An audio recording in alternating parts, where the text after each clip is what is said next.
नमस्कार बच्चों। आइए बच्चों, आज हम इस वीडियो के माध्यम से कक्षा 6 विषय गणित, इसके अंतर्गत आज हम बेसिकल इन्फॉर्मेशन के अंतर्गत रोमन संख्यांक क्या है, आज हम इस वीडियो के माध्यम से जानेंगे। आइए रोमन संख्यांक के बारे में जानते हैं। देखिए, हम यहाँ समझते हैं रोमन संख्यांक क्या है। आइए इसे जानते हैं। देखिए, अभी तक हम हिंदू अरेबिक संख्यांकों की पद्धति का ही प्रयोग करते रहे हैं। यह एकमात्र संख्यांक पद्धति नहीं है। संख्यांक लिखने की पुरानी पद्धतियों में से एक पद्धति रोमन संख्यांकों की पद्धति है। ठीक है, तो देखेंगे यहाँ पर संख्यांक लिखने की पुरानी पद्धतियों में से ये जो रोमन संख्यांक पद्धति है, यह भी एक पद्धति है। यह पद्धति अभी भी अनेक स्थानों पर प्रयोग की जाती है। ठीक है, उदाहरण स्वरूप हम घड़ियों में, जो हमारे घरों में जो दीवार जो घड़ी होती है, उसमें हम रोमन संख्यांकों का भी प्रयोग देख सकते हैं। इनका प्रयोग स्कूल की समय सारणी में कक्षाओं के लिए भी किया जाता है। ठीक है, और अन्य जगह भी इसका रोमन संख्यांकों का प्रयोग किया जाता है। ठीक है, तो इस प्रकार से हम यहाँ पर रोमन संख्यांक के बारे में सामान्य जानकारी जान लेंगे। आइए इसी प्रकार से देखते हैं यहाँ बेसिकल जानकारी। ठीक है, आप और अन्य भी उदाहरण यहाँ पर बता सकते हैं आप। ठीक है, रोमन संख्यांक का जो जहाँ जहाँ प्रयोग होता है उनका आप और भी अन्य उदाहरण बता सकते हैं। ठीक है बच्चों, तो आइए देखते हैं यहाँ पर रोमन संख्यांक। देखिए, रोमन संख्यांक क्या है। देखिए, यहाँ पर 1 से लेकर 10 तक की रोमन संख्यांक दी है। इस प्रकार से 1 को इस प्रकार से रोमन संख्यांक में लिखा है, फिर 2, ठीक है, फिर 3, ये 4, 5। देखिए, 5 को इस प्रकार से वी प्रकार से लिखा है। इसी प्रकार से वी आई, ठीक है, इसी प्रकार से वी डबल आई, ठीक है, यहाँ वी ट्रिपल आई, और यहाँ पर आई एक्स, ठीक है, मतलब 9, और इसके बाद है 10। ठीक है, तो यहाँ देखिए 1, 2, 3, 4, 5, 6, 7, 8, 9 और 10। तो देखिए यहाँ पर 1 से लेकर 10 तक जो रोमन संख्यांक है, इनको हम देख लेंगे। ठीक है बच्चों, देखिए इस प्रकार से। अब देखिए यहाँ दिया है क्रमशः संख्याएँ 1, 2, 3, 4, 5, 6, 7, 8, 9 और 10 व्यक्त करते हैं। इसके बाद 11 के लिए देखिए यहाँ पर जो 1 से लेकर 10 तक है, इनको हम क्रमशः व्यक्त करेंगे। और इसके बाद यदि जैसे 11 है, देखिए यहाँ पर यहाँ तक जो देखेंगे, इसके बाद यदि 11 आता है, ठीक है, तो 11 के लिए हम पुनः क्या लिखेंगे, 10 मतलब x। ठीक है, जैसे देखिए यहाँ पर दिया है इस प्रकार से 11 के लिए जैसे x लिखेंगे, इसके बाद पुनः हम 1 से स्टार्ट करेंगे तो 11। ठीक है, इसी प्रकार से क्या हो जाएगा, 12 के लिए देखिए यहाँ पर x लिखेंगे, ठीक है, और यहाँ पर 2 को लिखेंगे। ठीक है, इस प्रकार से। ठीक है बच्चों, तो इस प्रकार से हम इसको पुनः दोहराते जाएंगे, जैसे कि यहाँ दिया है देखिए। इसके बाद 11 के लिए xi और 12 के लिए x डबल आई। इसी प्रकार से हम यहाँ 20 तक के लिए डबल x का प्रयोग होता है। मतलब 10 के बाद हम इसे पुनः एक बार दोहराएंगे, तो यहाँ पर 11 से लेकर 20 तक की भी जो रोमन संख्याओं को हम यहाँ पर लिख लेंगे। ठीक है बच्चों, तो इस प्रकार से देखेंगे यहाँ पर हमें केवल 1 से लेकर 10 तक की जो रोमन संख्यांक है, इनको हम ध्यान रखना है। ठीक है, देखिए बच्चों, तो इस प्रकार से हमने यहाँ समझा। अब आइए इसी प्रकार से देखिए यहाँ पर इस महत्वपूर्ण जो बातें हैं, इस पद्धति के कुछ और संख्यांक संगत हिंदू अरेबिक संख्यांकों के साथ इस प्रकार हैं। जैसे कि देखिए यहाँ पर, तो देखिए बच्चों, तो यहाँ पर हम समझ लेते हैं। जैसे देखिए और भी अन्य जो संख्यांक हैं, जो रोमन संख्यांक हैं, उनको देख लेते हैं। जैसे कि यहाँ देखिए 1 के लिए इस प्रकार का रोमन संख्यांक है। इसी प्रकार से 5 के लिए वी, 10 के लिए एक्स, ठीक है, 1 के लिए आई है, 5 के लिए वी, 10 के लिए एक्स, ठीक है, और 50 के लिए एल है, 100 के लिए सी, और 500 के लिए डी, और इसी प्रकार से 1000 के लिए एम। यहाँ पर रोमन संख्यांकों को यहाँ दर्शाया गया है। ठीक है, तो हम इन्हें भी महत्वपूर्ण रूप से ध्यान रख लेंगे। ठीक है, तो यहाँ पर 1 से लेकर जो 1000 तक की जो यहाँ पर रोमन संख्यांक के जो चिन्ह दिए हैं, इनको हम अच्छे से नोट डाउन कर लेंगे। ठीक है, तो देखिए अब इसके बाद देखते हैं रोमन संख्यांक को लिखने के जो नियम है, इसको हम भली भांति से समझ लेते हैं। आइए देखते हैं। देखिए बच्चों, इस पद्धति के नियम इस प्रकार हैं। रोमन जो पद्धति है, इसके नियम हम इस प्रकार से हैं इसके नियम को हम जान लेते हैं। पहला नियम है, यदि किसी संकेत की पुनरावृत्ति होती है तो जितनी बार वह आता है उसका मान उतनी ही बार जोड़ दिया जाता है।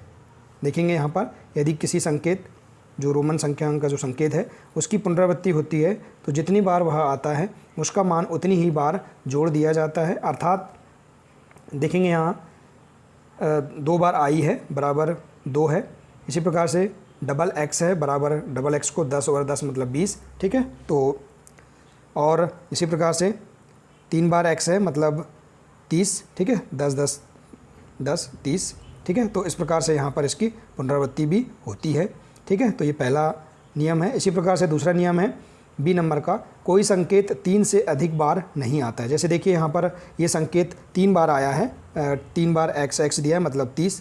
तो लेकिन अब यहाँ ये भी बात जानना ज़रूरी है कि कोई संकेत जो होता है, कोई भी संकेत ये 3 से अधिक बार नहीं आता है, परंतु संकेतों वी, एल और डी की कभी पुनरावृत्ति नहीं होती। देखिए यहाँ पर हम रोमन संख्यांक में यहाँ जान लेते हैं कि जो संकेत है वी, एल और डी, ठीक है, इसकी कभी पुनरावृत्ति नहीं होती है, ठीक है। यहाँ देखेंगे हम संकेत आई और ये जो एक्स है इसकी पुनरावृत्ति 3 बार हो सकती है। देखिए हमने यहाँ इसके पहले भी देखा है कि ट्रिपल आई है, इसी प्रकार से 3 बार एक्स, ठीक है। तो इसकी पुनरावृत्ति 3 बार हो सकती है, परंतु जो संकेत वी, ठीक है, यहाँ वी, यहाँ एल और डी, ठीक है, इसकी पुनरावृत्ति कभी नहीं होती है, ठीक है। इसी प्रकार से तीसरा नियम देखते हैं। तीसरा नियम है, यदि छोटे मान वाला कोई संकेत एक बड़े मान वाले संकेत के दाईं ओर जाता है, यदि कोई छोटे मान वाला संकेत है एक बड़े मान वाले संकेत के दाईं ओर जाता है, दाईं ओर मतलब राइट साइड में अगर जाता है तो बड़े मान में छोटे मान को जोड़ दिया जाता है, ठीक है। तो बड़े मान जो होता है उसमें छोटे मान को जोड़ दिया जाता है, जैसे कि यहाँ दिया है, जैसे कि बड़ा मान क्या है, संकेत क्या है, v है, ठीक है। और यदि इसके साइड में हम छोटे संकेत को लिखते हैं जैसे कि i, तो अब क्या करेंगे हम इस मान में इसको हम जोड़ देंगे, जैसे कि देखिए यहाँ पर क्या है। तो ठीक है बच्चों, देखिए यहाँ सबसे महत्वपूर्ण नियम दिया है कि छोटे मान वाला, जैसे देखिए छोटे मान वाला संकेत यदि बड़े मान के यदि दाईं ओर जाता है, जैसे देखिए यहाँ पर ये बड़ा मान क्या है, v है मतलब 5 है, इसके दाईं ओर यदि छोटा संकेत मतलब 1, ठीक है, दाईं ओर जाता है तो ये इसको दाईं ओर जाता है तो बड़े मान में छोटे मान को जोड़ दिया जाता है, जैसे कि देखिए वी आई मतलब 5 धन 1 बराबर 6, ठीक है। इसी प्रकार से और अन्य समझते हैं उदाहरण देखिए, जैसे कि देखिए यहाँ पर 10 है, इसके बाद यहाँ 2, तो क्या हो जाएगा 10 और 2 12, ठीक है बच्चों। इसी प्रकार से देखेंगे यहाँ पर एल यानी होता है 50, ठीक है, 50 से छोटा क्या है, एक्स है, ठीक है, 10, तो 50 धन 10 धन क्या है 5 है, ठीक है। तो इसको हम जोड़ देंगे तो क्या होगा यहाँ पर 50 धन 10 धन 5 बराबर 65, ठीक है। तो इस प्रकार से हम इस नियम को महत्वपूर्ण रूप से समझ लेंगे, ठीक है बच्चों। और भी आप अन्य एग्जाम्पल ले सकते हैं, जैसे कि देखेंगे यहाँ पर कोई बड़ा मान लेंगे, जैसे कि यहाँ सी है, ठीक है, सी के बाद क्या है, एल है और यहाँ एक्स है, ठीक है। तो हम इसे कैसा मानेंगे, देखिए सी यानी क्या होता है 100 होगा, ठीक है, धन एल यानी क्या होगा 50 होगा, ठीक है, और एक्स यानी क्या होगा 10 होगा, ठीक है बच्चों। तो इसको हम जोड़ देंगे, तो इसको हम जोड़ देंगे तो क्या होगा 100 धन 50 150 और 10 क्या होगा 160 होगा, ठीक है बच्चों। तो इस प्रकार से आप इसे समझ लेंगे, ठीक है। आइए इसी प्रकार से अगला नियम देख लेते हैं। आइए बच्चों, इसी प्रकार से और अन्य नियम हैं।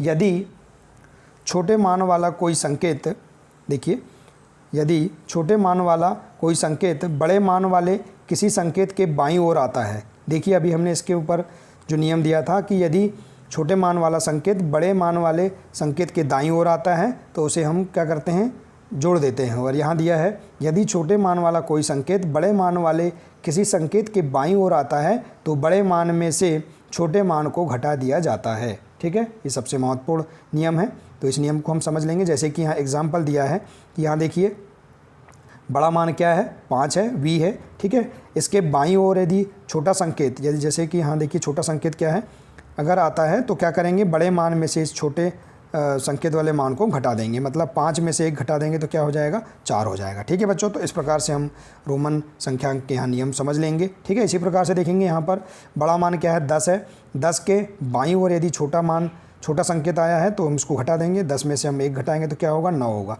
तो हम 9 को रोमन संख्यांक में इस प्रकार से लिख लेंगे। इसी प्रकार से देखेंगे यहाँ पर L क्या है, बड़ा मान है, ठीक है, बड़ा संकेत है, और इसके बाईं ओर यदि छोटा संकेत क्या है, यहाँ 10 है, तो क्या हो जाएगा, 50 में से हम 10 घटा देंगे तो 40 हो जाएगा। तो हम 40 को रोमन संख्यांक में किस प्रकार से लिखेंगे, XL इस प्रकार से लिखेंगे, ठीक है। इसी प्रकार से देखेंगे यहाँ पर बड़ा संकेत क्या है, C है, ठीक है, C के बाईं ओर यहाँ छोटा संकेत क्या दिया है, 10 है, तो हम 100 मतलब C मतलब 100 में से हम 10 घटाएंगे तो क्या होगा, 90 होगा, ठीक है। तो 90 को हम रोमन संख्यांक में इस प्रकार से लिखेंगे, ठीक है बच्चों। तो देखिए आप और भी अन्य एग्जाम्पल यहाँ पर लिख सकते हैं। जैसे देखिए हम बड़ा मान क्या ले लेते हैं यहाँ, देखिए हम यहाँ बड़ा मान एक ले लेते हैं D यानी क्या होगा, 500, ठीक है। अब इसके बाईं ओर यदि हम छोटा संकेत लिखते हैं, जैसे कि छोटा संकेत क्या है, मान लीजिए C लिखे या कोई भी छोटा संकेत लिखते हैं, तो हम क्या करेंगे, इस बड़े मान में से इस छोटे संकेत वाले मान को घटा देंगे। तो बड़ा मान क्या है, 500 है, ठीक है। तो हम क्या करेंगे, 500 में से इस C मतलब होगा 100 को हम घटा देंगे, ठीक है बच्चों। तो 100 को घटाएंगे तो क्या हो जाएगा, यहाँ बराबर 400 हो जाएगा, ठीक है। तो इस प्रकार से हम 400 को यहाँ पर कैसा लिखेंगे, रोमन संख्यांक में CD लिखेंगे, ठीक है। तो इस प्रकार से आप यहाँ पर 1 से लेकर 1000 तक के जो रोमन संख्यांक हैं उनको आसानी से आप लिख लेंगे, ठीक है। इस नियम के आधार पर आसानी से आप समझ लेंगे। आइए इसी प्रकार से अगला नियम देखते हैं। अगला नियम है, संकेतों V, L और D को कभी भी बड़े मान वाले संकेत के बाईं ओर नहीं लिखा जाता। देखिए यहाँ सबसे महत्वपूर्ण नियम है कि संकेत जो है V यानी 5, L यानी क्या होगा 50 और D यानी होता है 500 को कभी भी बड़े मान वाले संकेत के बाईं ओर नहीं लिखा जाता है, ठीक है। बड़े मान वाला संकेत जो है उसके बाईं ओर नहीं लिखा जाता है, अर्थात V, L और D के मानों को कभी भी घटाया नहीं जाता है, ठीक है। 5 और 50 और 500 के मानों को कभी भी नहीं घटाया जाता है, ठीक है। तो इस प्रकार से यहाँ समझ लेंगे, ठीक है। तो इस प्रकार से हम यहाँ पर इस नियम को भी हम समझ लेंगे। इसी प्रकार से यहाँ नीचे दिया है, संकेत 1 को केवल, ये जो 1 है को केवल 5 और x यानी 10 में से घटाया जा सकता है, और संकेत 10 को केवल L, M और C में से घटाया जा सकता है, ठीक है। तो इस प्रकार से यहाँ देखेंगे, ये जो संकेत 1 है मतलब I है, इसको V और X से घटा सकते हैं, और इसी प्रकार से यहाँ संकेत जो X है इसको केवल L और M और C मतलब 50 और 1000 और 100 में से हम घटा सकते हैं, ठीक है। तो इस प्रकार से इसे भी हम महत्वपूर्ण रूप से समझ लेंगे, ठीक है बच्चों। तो देखेंगे इस प्रकार से यहाँ पर जो रोमन संख्यांक है, इस पद्धति के जो हमने नियम हैं इनको बहुत महत्वपूर्ण रूप से जाना, ठीक है बच्चों। तो इन नियम को आप अपनी नोटबुक में नोट डाउन कर लेंगे, ठीक है। बहुत ही महत्वपूर्ण नियम है, ठीक है बच्चों। तो इस प्रकार से आप इसे समझ लेंगे, ठीक है। तो देखिए इस नियम के आधार पर आइए हम अब कुछ उदाहरण समझते हैं जिन्हें हम रोमन पद्धति में कैसे लिखेंगे। आइए देखते हैं। देखिए इसके पहले हमने जो नियम पढ़ा था या जो नियम हमने जाना था, इसके अंतर्गत देखते हैं इन नियमों का पालन करने से हमें प्राप्त होता है। देखिए यहाँ पर 1 से लेकर 10 तक की जो रोमन संख्यांक हैं इनके जो चिन्ह दिए हैं। इसी प्रकार से 20 के लिए क्या होगा, XX, ठीक है। इसी प्रकार से 30 के लिए 3x, ठीक है। इसी प्रकार से 40 के लिए क्या होगा, LX मतलब 50 से 10 कम, ठीक है। तो LX क्या होगा, XL, ठीक है। इसी प्रकार से 50 के लिए L, 60 के लिए LX मतलब 50 से 10 अधिक, ठीक है। इसी प्रकार से 70 के लिए देखेंगे यहाँ पर LXX, और 80 के लिए LXXX, और 90 के लिए 100 से 10 कम मतलब XC, और 100 के लिए C। तो ठीक है बच्चों, इस प्रकार से आप यहाँ 1 से लेकर 100 तक की जो यहाँ 1 से 100 तक की जो रोमन संख्यांक हैं उनको आसानी से आप यहाँ पर समझकर लिख सकते हैं, ठीक है बच्चों। तो देखिए, ठीक है बच्चों, तो यहाँ इस प्रकार से हम इसे अपनी नोटबुक में नोट डाउन कर लेंगे, ठीक है। अब देखेंगे इसके बाद यहाँ दिया है, देखिए बच्चों, अब इसी के आधार पर यहाँ दिया है A नंबर का, हम इसके आधार पर समझ सकते हैं कि यहाँ पर जो छूटी हुई संख्याएं हैं, जैसे 1 से लेकर यहाँ जो संख्या जो हमने यहाँ देखा है सारणी में, इस सारणी में जो छूटी हुई संख्या, जैसे 20 के बाद क्या है 21 है ना, 21, 22, 23, 24, 25, 30 तक की संख्या है। इसके बाद 30 के बाद जो 40 तक की संख्या है। इसके बाद मतलब जो इनके बीच की जो संख्याएं हैं, छूटी हुई संख्या है, उनको आप अपनी नोटबुक में क्या करेंगे, नोट डाउन करेंगे। जैसे कि हम यहाँ देखेंगे, मान लीजिए ये क्या है, 20 है, ठीक है। हम 20 को कैसा लिखेंगे, देखिए यहाँ पर हमने डबल एक्स लिखा है। इसी प्रकार से 21 को कैसा लिखेंगे, देखिए डबल एक्स, और एक के लिए क्या है, आई है तो डबल एक्स आई। इसी प्रकार से 22 को कैसा लिखेंगे, देखिए डबल एक्स, और यहाँ क्या लिखेंगे, 2 बार आई, ठीक है। इसी प्रकार से 23 को कैसा लिखेंगे, डबल एक्स और 3 आई, ठीक है। इसी प्रकार से 24 को कैसा लिखेंगे, डबल एक्स, ठीक है, और 4 को कैसा लिखते हैं, देखिए यहाँ पर आई वी, और 25 को कैसा लिखेंगे बच्चों, देखिए डबल एक्स, ठीक है, मतलब 20, और 5 क्या हो जाएगा, 25, मतलब 5 को 20 है। इसी प्रकार से 26 को कैसे लिखेंगे, देखिए डबल एक्स और वी आई, ठीक है। देखिए यहाँ पर 6 को कैसे लिखते हैं, वी आई। इसी प्रकार से देखेंगे 27 को कैसे लिखेंगे, डबल एक्स, 27 को कैसे लिखेंगे, डबल एक्स, और 7 को कैसे लिखते हैं, देखिए वी डबल आई, ठीक है। इसी प्रकार से 28 को कैसे लिखेंगे, डबल एक्स और वी ट्रिपल आई, ठीक है, 3 बार आई। और 29 को कैसे लिखेंगे, देखिए 29 को कैसे लिखेंगे, डबल एक्स मतलब 20, और 9 को कैसे लिखते हैं, मतलब 10 से 1 कम, मतलब एक्स और आई, तो क्या लिखेंगे, डबल एक्स आई एक्स, ठीक है। तो इस प्रकार से हम देखेंगे यहाँ पर 20 से लेकर 29 तक। अब इसके बाद क्या है, 30 है, तो 30 को हम कैसा लिखेंगे, 3 बार हम x लिखेंगे, ठीक है, तो 3x, ठीक है बच्चों। तो इस प्रकार से देखेंगे आप यहाँ पर 1 से लेकर जो 100 तक की जो संख्याएं हैं, उनको आप आसानी से अपनी नोटबुक में आप इस प्रकार से लिख सकते हैं, ठीक है, इस सारणी का प्रयोग करते हुए, ठीक है बच्चों। तो इस प्रकार से आप समझ लेंगे, ठीक है। यहाँ देखिए ये सारणी है, इस सारणी को आप अपनी नोटबुक में उतार लेंगे, और इसके आधार पर हम 1 से लेकर 100 तक की जो संख्या है, उनको आसानी से हम यहाँ अपनी नोटबुक में नोट कर लेंगे, ठीक है बच्चों। तो देखिए इस प्रकार से, इसी प्रकार से आप 1000 तक की संख्याओं को भी आसानी से लिख लेंगे, ठीक है। आइए अब इसी के आधार पर देखते हैं। देखिए यहाँ पर बताया है बी नंबर में, हम x को 4 बार नहीं लिख सकते हैं, देखिए 4 बार x है। फिर v, देखिए bx मतलब 5 और 10, हम इसको ऐसा नहीं लिख सकते हैं, ठीक है, मतलब इसके बाईं ओर, b को बाईं ओर नहीं लिख सकते हैं। इसी प्रकार से देखेंगे IC, ठीक है, मतलब c यानी क्या होगा, 100 के हम मतलब फर्स्ट में हम 99 ऐसा नहीं लिख सकते हैं, ठीक है। इसी प्रकार से देखेंगे यहाँ पर x मतलब 10 और डबल बार v, इसको ऐसा नहीं लिख सकते, इत्यादि नहीं लिखे जाते। क्या आप बता सकते हैं क्यों, ठीक है। तो इस प्रकार से हम यहाँ पर इनको बता सकते हैं कि ये नहीं लिखे जाते, ठीक है, ठीक है। तो यहाँ पर इस प्रकार से हम यहाँ पर समझ लेंगे बच्चों। इस सारणी के आधार पर आप बड़ी से बड़ी संख्याओं को रोमन संख्यांक में आसानी से लिख सकते हैं। आइए बच्चों, इसी के आधार पर हम यहाँ जो कुछ उदाहरण दिए हैं, उन उदाहरणों को हम रोमन संख्यांकों में लिखेंगे। आइए देखते हैं। देखिए बच्चों, हम इसी के आधार पर कुछ उदाहरण जो है उनको समझते हैं। निम्नलिखित को रोमन संख्यांक में लिखिए। देखिए हमारे अक्सर जो परीक्षाओं में, हमारे जो एग्ज़ाम होते हैं, मेन एग्ज़ाम, इनमें अक्सर इस प्रकार के प्रश्न पूछे जाते हैं कि निम्नलिखित को रोमन संख्यांकों में लिखिए। जैसे कि यहाँ पर संख्या दी है, इनको रोमन संख्यांक में लिखना है। जैसे देखिए यहाँ 69 है, देखिए हम इसको इस प्रकार से लिख सकते हैं 60 धन 9, ठीक है। तो देखिए 60 को हम इस प्रकार से भी लिख सकते हैं, बहुत ही सरल तरीके से यहाँ समझाया गया है कि 60 को हम 50 धन 10 बराबर क्या होगा, 60 होगा धन 9, ठीक है। अब देखिए 50 को हम कैसे लिखते हैं, 50 को L लिखते हैं, ठीक है।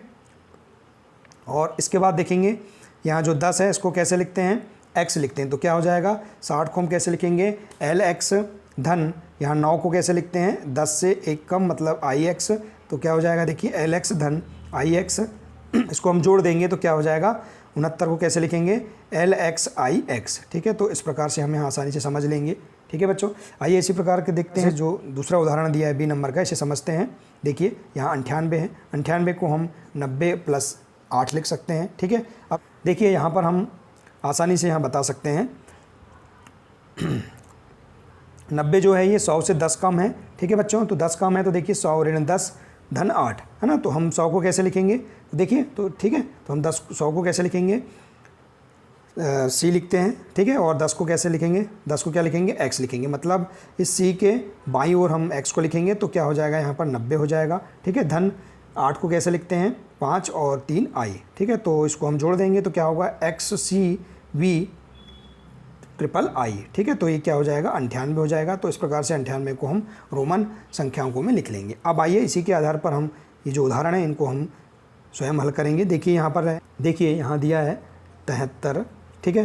तो देखिए अब 73 को हम कैसे लिखेंगे, इसी के आधार पर 70 धन 3, ठीक है बच्चों। देखिए इसका पहले हम विस्तारित रूप कर लेंगे। अब देखेंगे 70 में हम देखेंगे यहाँ पर क्या होगा, 50, ठीक है, 50 धन 20, ठीक है, और धन क्या होगा, 3 होगा, ठीक है बच्चों। तो देखिए अब हम 50 को क्या लिखेंगे, L लिखेंगे, ठीक है। धन यहाँ पर 20 है, मतलब जुड़ा हुआ है, तो इसके दाईं ओर हम क्या, यदि माइनस रहता तो हम इसके बाईं ओर लिखते, और यदि प्लस है तो हम दाईं ओर लिखेंगे। तो 20 को कैसे लिखेंगे, 2 बार x लिखेंगे।